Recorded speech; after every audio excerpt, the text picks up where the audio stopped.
في سماء غزة حلق العلم التونسي عاليا، إذا الشعب يوما أراد الحياة، وعلى مسامع طلبتها صدح نشيد تونس الوطني وفاء للمواقف التونسية الداعمة للشعب الفلسطيني ونضالاته. تم إعطاء الأوامر لجميع مدارسنا في قطاع غزة برفع العلم التونسي جنبا إلى جنب مع العلم الفلسطيني في جميع المدارس.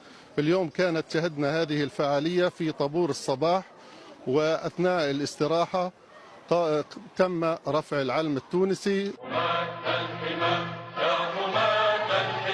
الخطوة التونسية سابقا برفع العلم الفلسطيني في مدارس البلاد تضامنا مع شهداء غزة ورفضا لجرائم الاحتلال بحق المؤسسات التعليمية في مدينة القدس، قابلها سكان القطاع بفعاليات تحت عنوان رد الجميل لتونس. نشكر دولة تونس على تضامنها مع دولة فلسطين وبالأخص مدينة غزة خلال التصعيد الأخير، ونهدي إليكم جميع آيات الشكر والتقدير. وبنحب نحكي لكل الدول العربية انه احنا محتاجين دعمكم، احنا كابناء شعب غزة، انه لما بنعاني كثير من ظروف وحاجات صعبة، فبنتمنى الكل يطلع علينا بهذه النظرة كما يعني عملت تونس.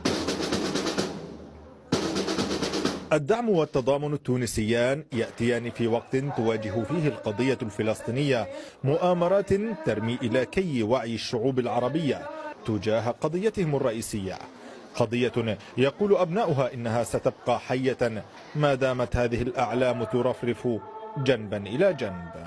وفي ظل الواقع العربي المضطرب والهجمة الأمريكية ضد القضية الفلسطينية تصبح المواقف الداعمة للحقوق والثوابت كالموقف التونسي حصنا يدعم استمرار النضال الفلسطيني ويعزز عوامل الصمود والتحدي.